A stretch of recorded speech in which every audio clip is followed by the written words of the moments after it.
Good evening, good morning, good afternoon, regardless of where you are. It's time to learn some more about Spiritism. Thank you for joining the Spiritist Talk series, which is promoted by the United States Spiritist Federation. We are offer lectures, live lectures every Saturday morning at 11 a.m. Eastern Time in the US. I'm very happy to host this talk today by Vicente Pessoa. And Vicente will be talking about Camille Flammarion's philosophical view of the plurality of inhabited worlds. So, welcome. Welcome, Vicente. It's always great to have you here. And again, this is a very interesting topic, and I would say it's very pertinent due to all the discussions that we have that are going on around. Um, you've been busy, so you're an MD, you're Vicente Pessoa MD, you're an infectious disease physician and current vice president of the Spiritist Medical Association of Goiania. So thanks again for taking the time to be here with us. Thank you, my friend. It's a pleasure being here with you. Excellent. So just as a reminder, take the opportunity to send our questions during the presentation. Regardless of what the social platform you're using in the chat window. And Dr. Pessoa has reserved some time to address your comments and questions once he concludes his presentation. Vicente, thank you again, and the floor is yours. Thank you very much, Glaucio. So, as I said, it's a great pleasure to be here with you from the United States Spirit Federation. I hope we can have a nice conversation about Flammarion's work and about the book he wrote about life on other planets and other worlds. And we shall begin immediately because time is short, right? So, uh, this is the name of the book, The Plurality of Inhabited Worlds. And this book was written in 1861 and published in 1862, 1 year after. And it's a very important book for us spiritists because this is the book that united Flammarion and Allan Kardec. This is the book that put those men together in contact. So they knew each other, they met each other because of this book, and that made able a nice friendship between them. So historically, this is enough to justify the importance of the book, because those men were very important for Spiritism and for spiritualism in Europe in the 19th century, when materialism and positivism were very, very strong. So let's begin showing the cover of the book. And this is the cover of the 32nd edition in Portuguese.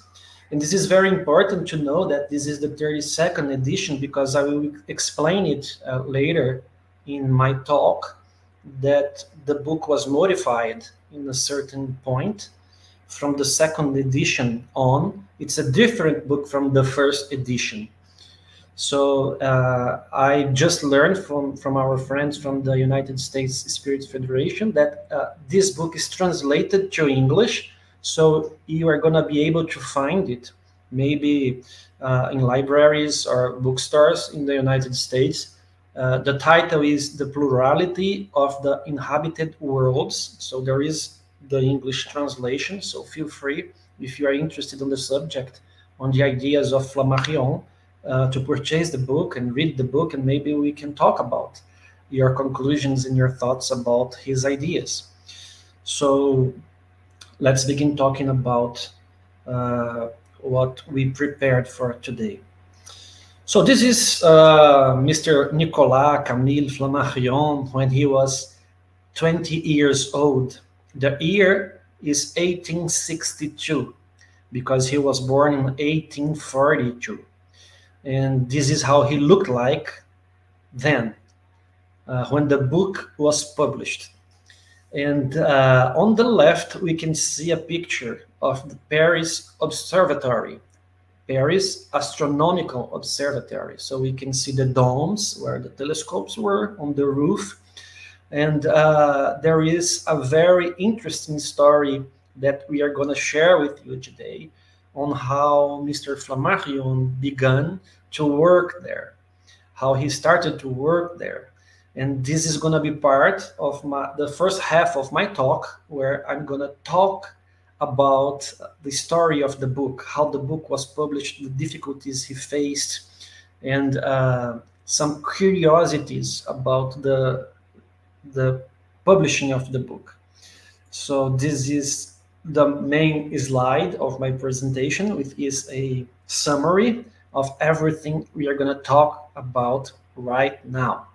So let's go back to 1858.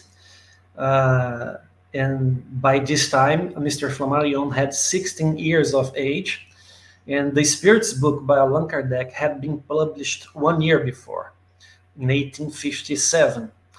Mr. Flammarion had just arrived in Paris, because he arrived in Paris in 1856, by the end of 1856, beginning of 1857. And he came from the city of Langres in France, where he was living from 1853 to 1856, 3 years there. He was studying in a Catholic institution where he learned Latin, where he developed his Latin, because he learned Latin by himself when he was 5 years old. So he was getting deepen his study in Latin, and learning the Gospels and the story of Jesus and everything that the Catholic Church teaches us about the Gospels. So he was there because her mother's dream was to him to be a priest. So he was taking his studies there, but he was not very happy with the idea of becoming a priest, because he had his inner desire to become a scientist and an astronomer. It was his dream. So he arrived in Paris in 1856, 1857, and he was in a very difficult economical situation. He didn't have money, and he had to work to pay his bills and to keep studying. So his work was as a xylograverist, which is a person that make drawings on wood and metal. So it's a very hard work. You need a lot of strength to do that, to cut the wood and cut the metal and make forms and figures and drawings on those surfaces. So it's a very hard job. And he had to study at night without light. He was studying using the moon's light in front of his house. And because of that, he didn't have a lot of time to sleep or to rest. And then one day, he went to the mass with his parents on a Sunday, on a given Sunday, and he did not feel well there. So he passed away. I'm sorry. He lost conscience. He did not pass away. He lost conscience. And a doctor was called. His name was Dr. Fournier. And that doctor came to his house to see him. And as the doctor was looking at him, the doctor noticed a book that was on a little desk beside his bed. And he was very curious about the book, because it was the book written by that young man. And that book had a very peculiar name, which was Universal Cosmogony. And it was a book written by Flammarion when he was 16 years old.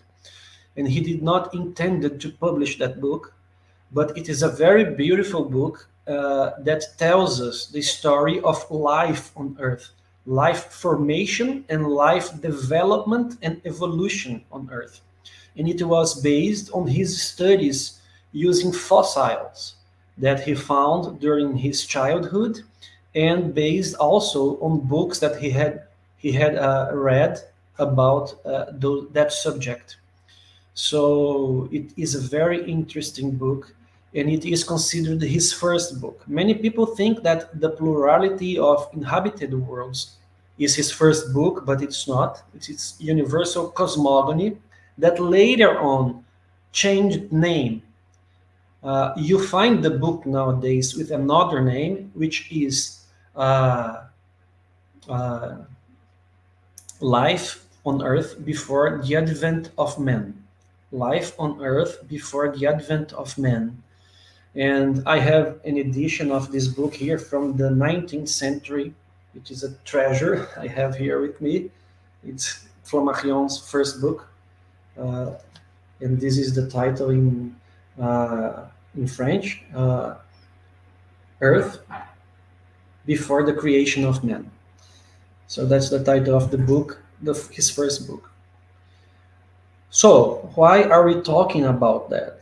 Because in 1858 he was unconscious. Dr. Fournier saw his book and saw on that young man a lot of potential.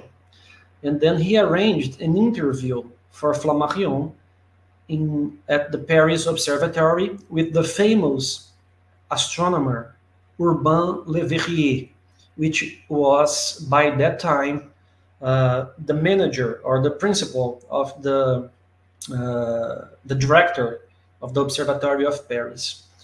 Urbain Le Verrier was a well-known astronomer because he was one of the scientists that discovered the planet Neptunus. So he was very well respected and admired by everyone on the astronomy field. And the young Flammarion already knew about Le Verrier and had him as and praised him a lot because he was a very famous astronomer. So his mother prepared him for that interview, and I find that a very beautiful story because she took care of his clothes, his jacket, his hat, his tie, his pants, even gloves. He was wearing gloves on that interview. She took care of his hair because she wanted her son to have a good presentation during the interview. And during the interview, he was approved. And his initial duties in the observatory was as a calculist. He was supposed to make mathematical calculus about the position of uh, stars and planets on the sky. So, along with many other young men, he was a calculist. He used to do those calculus about the position of stars and planets. He had a second duty, which is very important for our story. His second duty was to transport or to take the papers, the scientific papers that the director Le Verrier uh, wrote to a print shop, in order for them to be printed, to be published. And those papers were published in a scientific magazine called Annals of the Observatory of Paris. So he had this job. He had to review the text, but not the scientific aspect of the text, but the grammatical aspect of the text. And after he made his reviews, he had to show the paper again to the author, to Le Verrier, for example, so he could get his approval to take the papers to the print shop. And then this was his second job, his second function, his second duty in the Paris Observatory. But he was not happy with his first job, calculation. He was not happy with that because he thought, even though it was an important job, it was an empty job. It did not bring him joy, and it did not fulfill his hopes and his ideas about space, about astronomy, and about life in other planets. He believed that planets in the universe were a way to connect us to God and the creation. And he believed that since we have life on Earth, maybe there were other planets out there with life, and if there is a God, and this God is responsible for life everywhere, so that life on other worlds would be our brothers, because God is our Father and Father of all life in the universe. So those other humanities would be our brothers. And he thought that was a way for people to connect with God and to understand God and live better lives, since this information can change the way you look at life and the way you live your life. Since from now on, you know that there is life in other parts of the universe, and you are part of it, and maybe you are the same spirit that live on those worlds as well, and transmigrate from one world to another one, because he believed in that. As spirits, we would be able to transmigrate, and he wanted to take those conclusions. He wanted to talk about that, and nobody would take his ideas seriously at that time, and he was ashamed to talk about that and afraid to talk about that. But he had this desire inside him. So one day, when he was on his way to the print shop with many papers from Le Verrier, he was also carrying a paper written by him, actually a book written by him, which he named The Plurality of Inhabited Worlds, where he was willing to reveal all his ideas about life elsewhere and the philosophical consequences about that information. And when he got to the shop, Monsieur Bailel, which was the director of the print shop, looked at his hand and asked him, "What is this in your hand? What is this book?" And then he was very careful to answer, but he told the truth. "This is a book I'm writing. I have no intention to publish it. I'm only writing it for myself, to put my ideas on paper, and it's about the plurality of the inhabited worlds." And here we have a coincidence that we don't believe it's a coincidence, but we can put it on that way, that Monsieur Bailel was a very good man, and he was friends, very close friends, with Francois Arago. Francois Arago was the former director of the Paris Observatory before Le Verrier. Le Verrier took the job in 1854 by a decret. Is that the word? By a decret from the emperor of France, and then Arago stepped away. Arago is the same Arago that writes some messages in the book The Genesis from Allan Kardec. So he was an astronomer, and he was a former prime minister of France as well. And he was a very likable person. He had a very good humor. He was very polite, and everybody loved Arago, including Monsieur Bailel. They were very close friends. And Francois Arago was born on the same on the same day as Flammarion, but many years before. So their birthday is on the same date. So this is another coincidence. And then he showed the book to Monsieur Bailel. And Monsieur Bailel told him that he could publish the book using the print shop. And Camille Flammarion refused to do so because he did not have money. And he asked Monsieur Bailel how much it would cost to publish the book. And he told Flammarion that it would cost 2 francs a book, a unit. Each unit, 2 francs. But of course, he did not have that money. So he left the first chapter of the book with Monsieur Bailel, and Monsieur Bailel read the first chapter of the book and was very, very happy with what he just read. And he thought the book had to be published because it was a very interesting book and a very interesting idea that Flammarion had developed. So Monsieur Bailel told Flammarion that he could pay whenever he was able to. He did not have to pay at that time, and he could pay in it any way he could. He did not have to pay everything at once.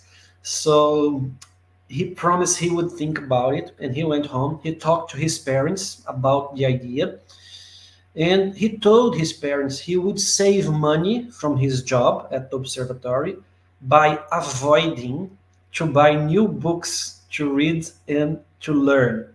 So the money he spent buying books was gonna be used to pay the publication. So after that decision, and after those conditions that Monsieur Bailel proposed to Camille Flammarion, he decided to publish the book. And of course, it had consequences. When he published the book, Le Verrier, which was the opposite of François Arago, a very unlikable person, a very difficult person, did not like what he read.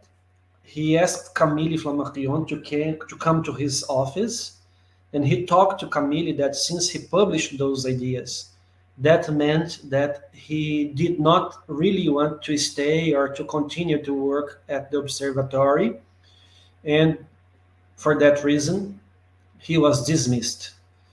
So he was fired from his job in the observatory, and he also had to listen from Le Verrier that he was not an astronomer student. He was a poet student because he did not write science, he wrote poetry instead of science. So he was very worried with that decision Le Verrier took, because now he did not have any money, and his career on astronomy was very how can I say, very difficult from now on. How he could pursue a career if he did not work anymore at Paris Observatory. And this is the moment when Camille brings us his impressions about Le Verrier. Le Verrier was a very difficult person. He very unlikable person. He was even rude, a very rude person. Flammarion thought about revenge, create a situation where he could revenge Le Verrier, but soon he just took those thoughts away from his mind. He did not try any revenge at all, but he tells us that nobody liked to work under Le Verrier's administration in the observatory. So Flammarion worked there from 1858 to 1862, 4 years, and he was the longest employee during Le Verrier administration. So nobody worked there more than 4 years because they could not stand Le Verrier. Flammarion tells us that Le Verrier used to deal with all the employees like they were slaves. And Flammarion also tells us that two friends of his that worked at the observatory got very sick, psychiatric disorders because of that, and one of them even committed suicide. So this is how bad of a person Le Verrier was supposed to be, in contrast with his abilities as an astronomer, because he was a really good astronomer, and also in contrast with how likable and kind François Arago was. By that time, Le Verrier had took a decision to transfer part of the observatory to a house in Paris, downtown Paris, to make calculations. And this house became known as the Longitude Office. And many astronomers that were transferred to this house were Le Verrier's rivals. They did not agree with the way Leverrier conducted things in the observatory. So Flammarion visited the longitude offices, and those astronomers hired him to make calculations there. He was making 200 francs a month, which was very good for him at that occasion, and he could keep working there. But we have a very good surprise because his book, The Plurality of the Inhabited Worlds, did very well. It was a great success, and the book sold so many copies that Monsieur Bailel told him that he did not have to pay anymore the publication of the book because the book paid itself because it was a success. So he was very happy with that. And at this point, we get to know a new character in our story, which is Monsieur Didier. Monsieur Didier published Allan Kardec's book, The Spirit's book. He was a friend of Allan Kardec, and he was a member of the National Academy of France, and he had his own print shop, Didier Publications. So Didier got the chance to read Camille's book, and he made a proposition to Camille Flammarion to publish his book in his print shop with one condition. He had to develop even more his ideas about the philosophy behind life on other planets. And that's the key. That's the explanation I told you in the beginning, that the book is different from the first edition to the second edition. As we are going to see, the first edition of the book is divided in 3 parts. In the second edition on, the book is divided in 5 parts because Camille accepted Didier's proposition, and he, how can I say that? He amplified the book. Is that right? He wrote more chapters concerning his ideas because, in his own words, his ideas about the subject were infinite. He could just not stop thinking about that. So he had infinite ideas about the subject. So that's the explanation why the book had 3 parts in the beginning, and now the book has 5 parts. And that's the reason Flammarion met Allan Kardec, because one day when he was coming back from work, precisely at that time, he was working on a book on that topic that would be released on the following year, because he just met the Spirit's book at the Odeon Theater, which is in the picture, and it was 1861. He read the book, he saw the book there, he read the book, and he saw the questions about other worlds, and he just wrote that. Precisely at that time, I was working on a book on that topic that would be released on the following year. So that made him go after Allan Kardec and talk to him about those ideas, and that circumstance put those friends together in this life. So he worked 3 years with Allan Kardec at a Paris Spiritist Society, the Parisian Spiritist Society, for 3 years as a medium, and that's when he wrote those texts we read on the Genesis, General Uranography, chapter 6, signed by the famous Italian astronomer Galileo Galilei, and that's how they met each other. That's because of the book. So this is the story of the book, right? This is how the book came to be.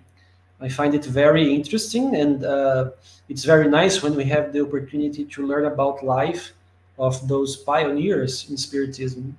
And I also like to bring those stories because they are not well known. And I believe people should know how difficult it was for those men to do what they did and to bring Spiritism to us. So they deserve a lot of credit, and credit is being given to Flammarion in this talk so far.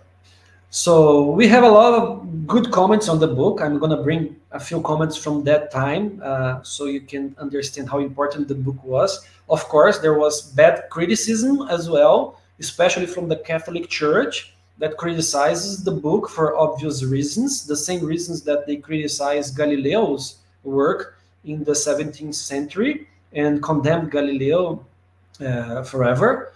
And which was expected, but Flammarion was not afraid of a good fight. He would not argue publicly, almost never, but he would argue with his pen. He used to say that my pen is my weapon. It's what I use to argue with people and bring my ideas and the rationales behind them.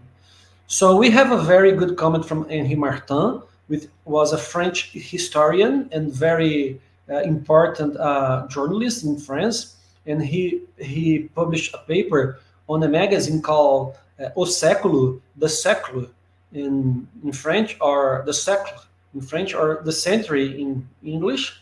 And he wrote, Monsieur Flammarion placed his hand on a master branch of the tree of knowledge, on which it was perhaps most urgent to place its fruits within the reach of all.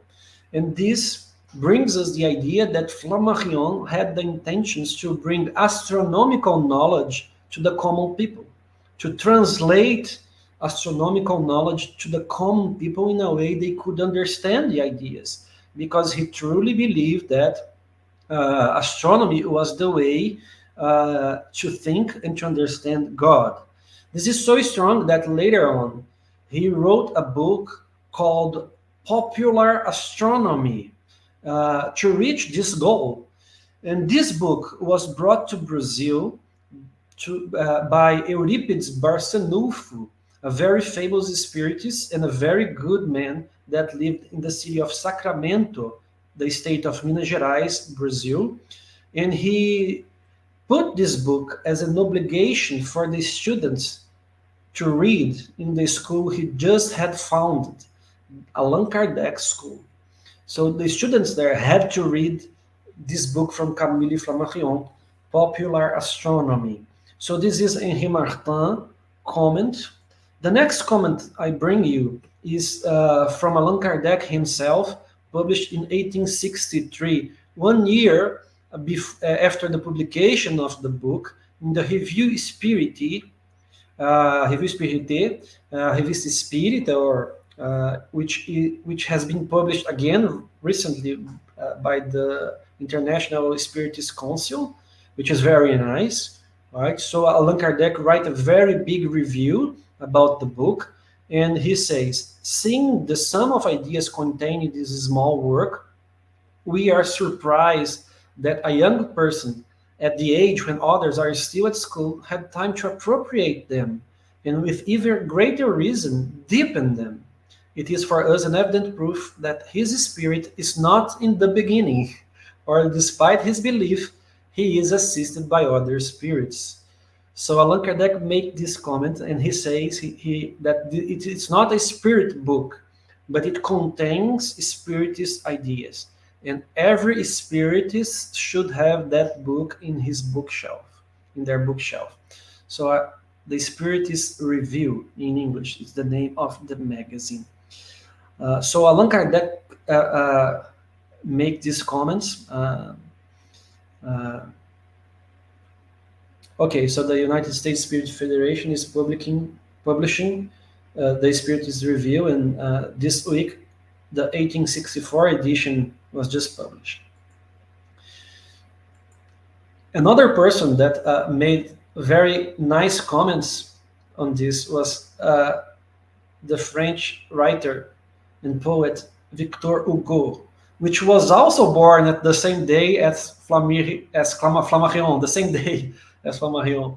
So in a personal letter to Flammarion in 1862, he wrote, I said, speaking of God in the Contemplations is a book that Victor Hugo wrote during his life. I said, speaking of God in the Contemplations, he appropriates to each star a humanity. My thoughts are like yours. And I thank you and congratulate you on your work. The subjects you deal with are the perpetual obsessions of my thoughts, and exile only increased this meditation in me, placing me between two infinities: the ocean that was separating him from France because he was exiled in an English island, and the sky. I feel in close affinity with spirits like yours. Your studies are my studies. Yes, uh, yes, we have penetrated into infinity. This is the true use of the soul wings. So this is what Victor Hugo writes in a personal letter to Flammarion about his book, and later on a book he wrote called Postscriptum de ma vie, Postscriptum of my life, in 1901. He also wrote in a poetic style, but beyond the worlds of planets, there is the world of stars. In addition to the world of stars, there is the world of nebulae. Who knows where human observation will end? From Francoeur to Flammarion, the telescope made the stars rise from 60 to 100 million. So this is again Victor Hugo talking about Flammarion's work. So what can we say about the book itself? What's it all about? So we're going to talk about the book that Allan Kardec had the chance to review with three parts. And by the end of our talk, we are going to bring you a small part of the other two parts, right? We're going to talk about the three parts, the original three parts of the book. So the first part is a historical review about the idea. So in black, we can see what Allan Kardec wrote about the first part of the book in 1863. Camille Flammarion reviews the immense list of ancient and modern sages and philosophers, religious and profane, who profess the doctrine of the plurality of worlds from Orpheus to Herschel and Laplace. Actually, Flammarion writes about many other scientists and philosophers who believed in this doctrine of plurality of the worlds, including Pythagoras, including Galileo, including Newton, including Kepler, and many other people who believed in that idea. And in red, we can see Flammarion's words. Yes, our belief is far from being new. It is venerable for the years that have matured, and it is respectable for the names of those who defended it. So it's a very ancient ideas. Even Pythagoras believed in this idea, and many respectable men also defended that idea. So he's trying to make a case for his idea, to justify his ideas, making this historical review. And since he was a poet, like Le Verrier called him a poet astronomer, uh, uh, he kept writing on the first part, rising from vague possibility to rational probability and then to certainty, the opinion of universal life will become doctrine and will radically transform our conception of the universe. So here we can see in a strong way how much he believed that astronomy could change life on Earth. He could go even further, saying that astronomical philosophy will be the religion of superior spirits. This is how far and how strong was were his beliefs on that doctrine, that astronomical philosophy and the plurality of the worlds, of inhabited worlds, would be the religion of superior spirits. So this is the first part of the book. where he makes this historical review. I will not read everything in this slide, don't worry, uh, not to bother you, but I would like to highlight in red that the doctrine that we defend is based on an inviolable argument, which has long been satisfied in physics, astronomy, and philosophy, and which still serves as the basis for most of our knowledge. The study of nature engenders and confirms in the mind of man the idea of plurality of worlds. So he was using science, astronomy, physics, and philosophy uh, to construct, to build the basis of his book. He was not just guessing or writing his personal beliefs, he was justifying using science. And he also believed that this idea was innate in human mind. Also, just like the idea of God that Allan Kardec brings us in the Spirit's book, we have an innate idea of God. So we also have an innate idea that life exists everywhere in the universe, according to Flammarion. The second part of the book is concentrated on the planetary worlds of our solar system. So Allan Kardec wrote that the second part is devoted to astronomical study of the constitution of the various celestial globes, according to the most positive data of science, and from which it follows that Earth is not neither by position nor by volume, nor by the elements of which it is composed, in exceptional situation that could have earned it the privilege of being inhabited to the exclusion of all other worlds that were more favored in various respects. The first part is erudition, the second is science. So he concentrates on Mercury, Venus, Mars, the Moon, Jupiter, Saturn, and Uranus in the second part of the book, and he brings us everything science used to know about these planets at that time. And he concludes that Earth is not a special planet at all.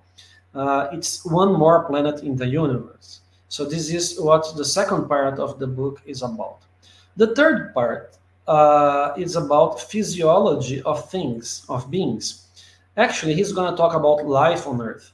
The third part highlights that Earth is in one of the least favored conditions, a world whose inhabitants must suffer more vicissitudes and where life must be more painful, from which the author concludes that it is not rational to admit that God has reserved life for one of the less favored worlds, while the better ones would have been condemned to not shelter any living being. All this is established not on a systematic idea, but on positive data, to which all sciences contribute: astronomy, physics, chemistry, meteorology, geology, physiology, mechanics. So, again, if life on Earth is real, why not on other planets that are happier, that are more evolved than Earth? Why are we privileged if we are such a non-involved planet? So he makes this kind of considerations on the third part of the book, and this is the comments that Allan Kardec wrote about the book. So on the preface of the book, the first page, we can read these words that Flammarion wrote. First paragraph of the book. It is enough to observe carefully the current state of mind to realize that man has lost faith in security of ancient times, that our time is an age of struggle, and that restless humanity is waiting for a religious philosophy in which it can place its hopes. He did not have knowledge about the Spirit's book when he wrote this. He wrote before he met Allan Kardec, before he had contact with the Spirit's book. So he's hoping that humanity finds something that brings hope, some religious philosophy that brings hope, and he finds it in two ways. The first one is Spiritism, the second one is astronomy. So he believes that this new religious philosophy could be Spiritism and also could be astronomy, and they could walk together. Those two ways of seeing life and seeing the universe. So he writes this in the first paragraph of the book, and I find it very curious that uh, he did not know Allan Kardec's work at this moment when he wrote this. But some people used to make fun of the idea of the plurality of inhabited worlds. So, for those people, he writes, those who think this way must change their opinion and believe that plurality of worlds is a doctrine that is simultaneously scientific, philosophical, and religious of the highest importance. And it's true because science have been studying this a lot recently, and at that time they had no idea how many planets there were in our galaxy and in the universe. But right now we have an idea about that. We can talk about that on the comments.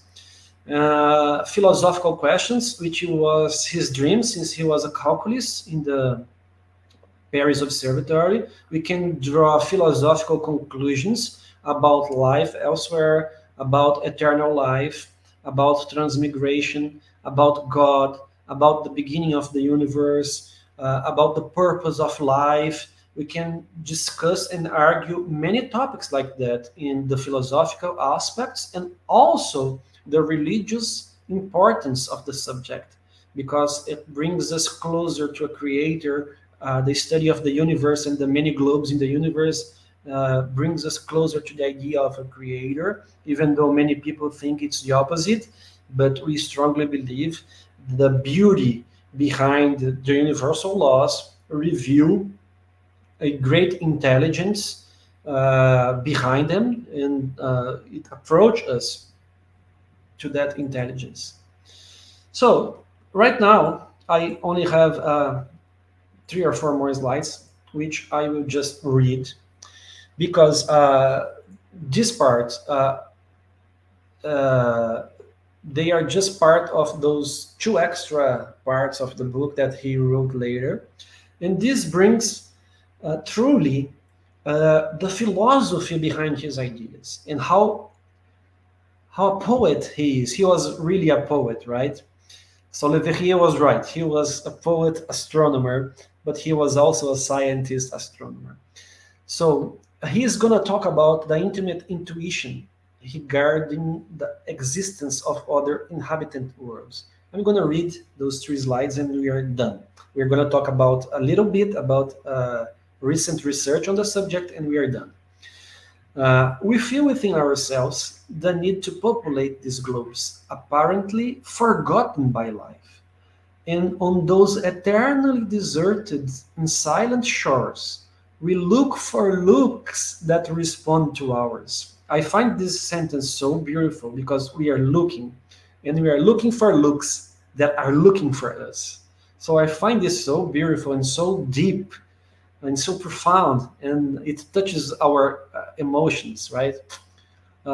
Just as a daring navigator explored in dreams for a long time the deserts of the ocean, seeking the land that had been revealed to him, scanning with his eagle gaze the vastest distance, and carefully crossing the limits of the known world, to finally get lost in the immense plains on which the new world had been based since centuries ago. He who understood the truth of a creation and admires its greatness bows down before it and proclaims with us the doctrine of the plurality of the worlds. But if the doctrine of the plurality of worlds, with one hand, showed the truth in our ridiculous presumption and opened our eyes in darkness, it is to lift us up magnificently with the other hand, freeing our souls from the gross bonds that bound them to earth. In other words, he's saying, we are so small. This doctrine teaches us that we are so small, and at the same time, that we can be so big. We have so much potential. They recognize their inferiority now in the general order, but they glimpse the greatness of their destiny.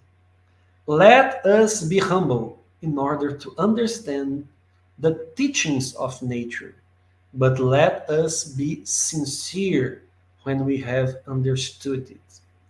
So, if you got it, you have to review it. If you understood it, you have to talk about it and spread the idea. Not only about the plurality of the worlds, but he used to say that about the immortality of the soul as well.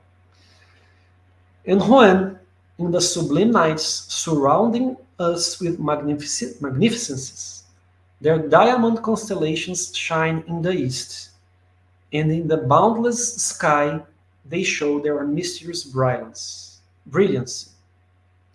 Through the immensity of the worlds, in the midst of the stellar skies, under the silvery veil, under the silver veil of distant nebulae, in the immeasurable depth of the infinite, and even beyond the unknown regions where eternal splendor unfolds, let us greet, my brothers. Let us all salute. It is the humanities, our siblings who pass by. So he really sees other humanities as our siblings because we are sons and daughters of the same God, the same Father. And finally, we came to our days where a lot of research are doing on the subject. And Flammarion was very prophetic about it. It's like he was able to see the future, right? Because he wrote that in the future, new methods will make known the physical and chemical constitution of the planets and the nature of their atmospheres.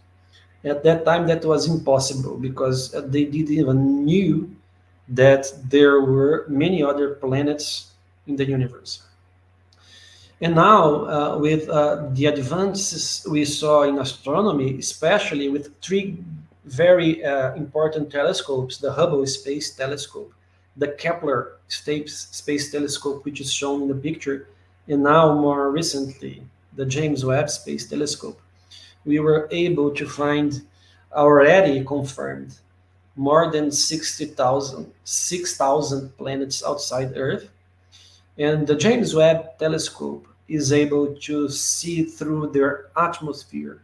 And we already have a lot of papers published bringing details to us on what those atmospheres are made of. So we have news that many planets have water, have oxygen, have methane, and maybe in the near future we could find out that those atmospheres or those globes contain life and molecules like chlorophyll, which we can only find on plants.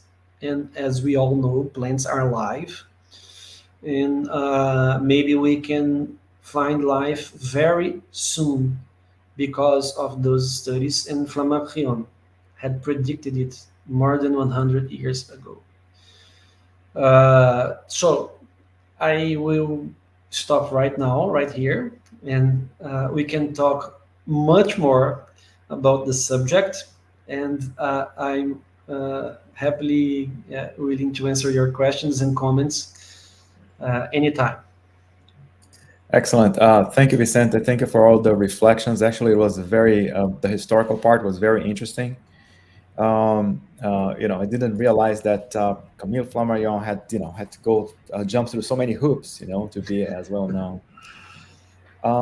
And before we start with the Q and A and the comments, so we have some announcements. The first one is that you can register. You can still register to the 13th Spiritist Federation. of Florida conference, which is going to take place in on April in Apcoca in Florida. That's close to Orlando, on April 6th and the 7th of this year. And it will be Jesus in Our Modern World will be the theme. And it is going to be in Portuguese. However, English interpretation will be provided. So make sure make sure you register. There's still time for you to register for it. The U.S. Spiritist Federation also offers a podcast-like series. It's called Psychology and Spirituality, and it's a bridge to a better life. And it's based on the works by Joanna De Angelis. And there's a new episode every Friday at 6 p.m. Eastern, and it's available on both YouTube and Spotify. So make sure you join us and and you know and listen to such an interesting series. The Spiritist Federation also offers a Spiritist app. It's called Be My Hope, and it's available now for download either on the App Store or on Google Play. And this app offers uplifting content in a collection of videos, daily messages, and audio materials. So you can download it now. And with all the work that the U.S. Spiritist Federation is doing, there's a QR code on the screen. So if you want to help the U.S. Spiritist Federation produce more publications, more content, and especially promote Spiritism to everyone, so there's a QR code again on the screen that you can use for your donation if so you desire. Now, Vicente, the best part, the Q&A. I'm pretty sure people have lots of questions for such an interesting topic. So let's get started. The first one here came from the U.S. Spiritist Federation. What does Kamali Flammarion's life struggles teach us about the significance of our own challenges? Well, I think he had a lot of challenges when he was young concerning his economical status, concerning his studies, because he had a lot of difficulties to find information and to get knowledge. But he was a fighter. He did not quit at all. And he kept going because he had this great desire inside him of learning and knowing things. Uh, and I believe he was, how can I say, could you help me, Glaucia? Incansável. Untiring. Yeah, actually, it skipped my mind too. But he was very focused. He was very Yes, he focused. was very focused on on finding the true, Got you. scientific truth. And nowadays, we are surrounded by so much information that it's not true, that is like mysticism and esotericism and fake news, actually published by bad people who have bad intentions. And I believe that the greatest lesson that he brings us is this desire to know true and to apply true to a greater good. So he was a fighter in this way. He was a fighter against materialism. He did not back up for discussions, even though he did not used to talk about them publicly, like in the public debate. Even though he invited Augusto Comte, the great philosopher, to a public debate about God in nature, the whole of the role of God in nature. So I think that's the greatest lessons. His struggles teaches us that our life should be a continuous search for knowledge and to use that knowledge for a greater good. This is the greatest lessons that I learned from him. Excellent. Thank you. Thank you for clarifying that. Yvonne Bernard sends us a question. Can you say more about Flammarion and Galileo connection? Can you tell us more about the connection between both of them? Yes, I keep smiling because those questions make me so excited. This subject excites me a lot, so I love to talk about that. Well, I believe they have a strong connection. Both were astronomers. Both had a very strong Catholic formation studies. both questioned the establishment at that time. They strongly believed that their ideas were ideas that were worth considering, even though Galileo had a much bigger importance because he really revolutionized science, the relationship between science and religion. He's an icon on that subject, science and religion. And there are more, how can I say, delicate connections between them. Both wrote books where we can find characters that are having a conversation, a dialogue. They created characters in order to express their ideas through dialogues, and Galileo was even convicted by that book. And Flammarion also did a writing on the same style on the book Narrações do Infinito, narrations, I believe, narrations of infinity, where there are two characters talking about the ideas. So a very similar style.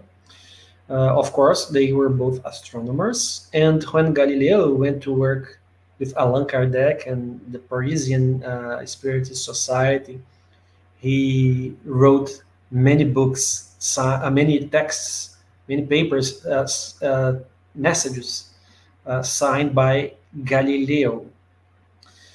Many people believe even that they are the same spirit. We can hear a lot of conversation about that, uh, but I will not go deeper on that question because we have no proof at all, and it's a question of belief. Of course, I have my personal beliefs on the subject after reading. I would not say everything because everything is just too much on any subject, but after reading much about Camille Flammarion and about Galileo as well, and asking some people that I think we can trust on the subject. But I will leave that to you, if you believe it or not, if they are the same spirit. Oh, that was quite interesting. Um, okay, so Daniel Santos sent us a question, our friend Daniel. Did Camille Flammarion ever discuss UFO sightings? Daniel, my friend, as far as I know, he did not. But he discussed haunted houses, right? He even wrote a book, which in French is called Les Maisons Hantées. In Portuguese, it's called As Casas Mal Assombradas. And in English, it's called The Haunted Houses. It's not about UFOs at all. It's about the haunted houses, as actually those phenomena that were happening in houses that were considered to be haunted. And maybe the UFOs have some connection with the haunted houses. We don't know. We simply don't know. But about UFOs specifically, as far as I know, he did not. He talked a lot about life on other planets through the travels that his characters used to take across the universe during sleep. So he brings us information about life on other planets, but everything from his imagination. But as Allan Kardec wrote, maybe he was assisted by other spirits, as I brought to you on his comments on his review in the review Spirit in 1863, but not like UFOs as we talk nowadays. Interesting. From the US Spiritist Federation, is science taking the wrong approach in trying to find life outside Earth by looking at places where humans would be able to survive? Excellent question. Excellent question. And maybe what is life? What is life? Who knows how to define life? We do not. Maybe the best definition of life that I've read so far is that life is a little bit of order in the middle of the chaos, because everything in the universe tends to chaos. And when you have some kind of organization, you may have life. So maybe that's the best definition. And maybe life presents itself in many ways that we have no idea that what we are looking at is life at all. We know life based on water, on carbon, and on the physiological processes that we know on Earth. Earth is the only planet that we know life. And we study life on Earth as it would be universal, but we are not sure about that. And on that point of view, maybe we are looking wrong. Maybe. Maybe we could find life on very unhospitable places. And we are not looking at those places because we don't believe life would be able to thrive on those places. So we have to keep an open mind about life in the universe. And I actually saw this question a few minutes ago before you just put it on the screen. And I just remembered that I recently read a book. If I knew this question would be made, I would bring the book here to show you. But since I saw the question a few minutes ago, I took a picture of my screen, and I would like to present you a very interesting book. Since I know you like the subject, Glaucio and João and Daniel, I know you like a lot the subject. So this is a very interesting book. I believe you can see here The Zoologist's Guide to the Galaxy. So I got the chance to read this book by Dr. Eric Kirschenbaum, which is a zoologist and a biologist in England. And he discusses in this book how life would look like on other planets. On a scientific way, it is very interesting. So he proposes that natural selection is a universal law. It would happen in every planet in the cosmos if where life emerges. He does not discuss how life emerges, but he discusses how life should behave on those planets. Maybe we don't know exactly how those beings would look like physically, exactly in details, but we can suppose that many of those beings would be able to walk on 2 feet because gravity makes a natural selection for the case. Maybe they would be able to live in the water and swim like dolphins and fishes because if those worlds have water, life finds a way to be developed in water. Maybe they can fly if those planets have an atmosphere similar to ours. So he discusses those aspects using natural selection. And he also has a whole chapter trying to define what life is and what an animal is. We don't even know what an animal is, how to define an animal.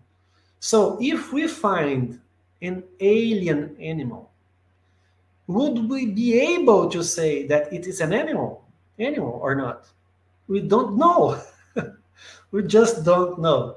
So I really recommend the reading of this book if you are interested in how science sees life forms outside Earth. And if you are not willing to read the book, we can just type the author's name on YouTube and you're gonna be able to listen and watch many lectures and talks he gave on the subject. So I'm just very, how can I say, in love with this book and this idea, and I really recommend it to everybody who are interested on the subject. So 5-star reviews by Dr. Pessoa. Yes, 5 star review. From TV say, in your opinion, why do scientists usually get so defensive whenever we bring up God to them? Well, that's a very good question as well. And I think the answer is quite simple, actually. And it's written in the Spirit's book, it's written in Emmanuel's work, because man, believing they know more than the Creator, refuses to admit that there is a kind of intelligence out there that knows more than men themselves. That there is this kind of intelligence, which is God, that it is superior. In other words, if you read, I believe, if I'm not mistaken, questions 148 and 149 from the Spirit's book, or 147 and 148, I'm not sure. Uh, Man is so proud of himself when we talk about scientific knowledge that man just refuses to see a little bit beyond. So I would answer just like that, because we are very proud. Is that and selfish and egoistic, and we just don't believe that those beauties we see out there are created by some kind of intelligence following the natural rules of natural selection and so on. That's my answer, plain and simple. Okay, thank you. Thank you for clarifying. Thanks for the reference to the Spirit's book. Okay, now this is the last question, Dr. Pessoa. From TV say, investigation of on UFO activity has been on the news recently. What is your view on it? Well, I believe it's a fair view. We should look at the phenomenon uh, with a scientific approach. But my personal view is that we do not have any evidence or any proof that uh, an UFO, like from other planet, like an identified flying object from another planet, have been visiting us. I try to compare to our civilization. We do not have a technology to send flying objects from Earth to other planets. And I find it very difficult that the civilization can do the same, even though we know that there must be very advanced civilizations out there with a technology that we have no idea that exists. But the universe is so big, and the distances are so long that I find it very difficult for them to be here, at least on the ways we know that exist. Traveling on the ways we humans from Earth know as real, like spaceships, and as we know them, and so on. We have the distance problem and we have the physics problem, because according to Einstein's equations, it's very hard to travel in the universe using very high speeds without transforming yourselves in pure energy. So I'm not sure. Maybe I don't believe they are here, right? I don't believe we have anything on that sense.